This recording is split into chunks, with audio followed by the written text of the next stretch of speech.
और पौड़ी जो गांव बिपिन रावत का, वहां से किशोर रावत मेरे सहयोगी इस वक्त लाइव हमारे साथ जुड़ रहे हैं और साथ ही मकरंद काले भी आपको तस्वीर में नजर आ रहे हैं। सीहोर से वो हमारे साथ लाइव है। सबसे पहले किशोर, आप ही के पास आना चाहूंगी।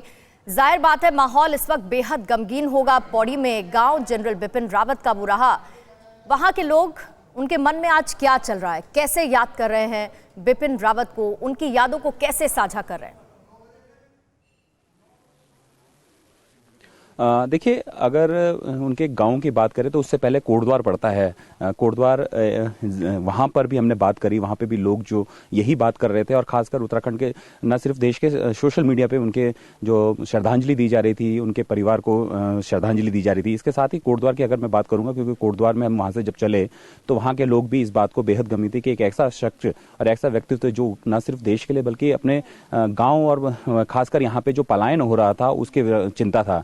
सेना के लिए बहुत बड़ा काम किया, सेना में क्या भूमिका होनी चाहिए, किस तरीके से वॉर में सेना की भूमिका होनी चाहिए, खासकर तीनों सेनाओं की किस तरह से एक साथ स्ट्रेटेजी होनी चाहिए, उसके बारे में बात किया करते थे।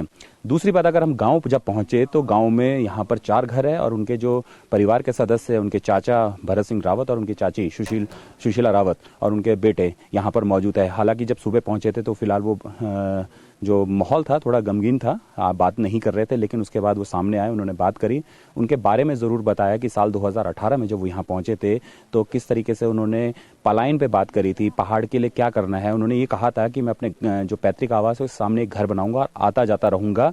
उनकी ये सोच थी कि उत्तराखंड के लिए काम करना है। हर वक्त वो जब यहाँ पर लोग यहाँ पहुँचते थे, जो युवा पहुँचते थे, उनको प्रेरित करते थे कि कैसे सेना में पहुँचना है, किस तरीके से आपको पढ़ाई करनी है।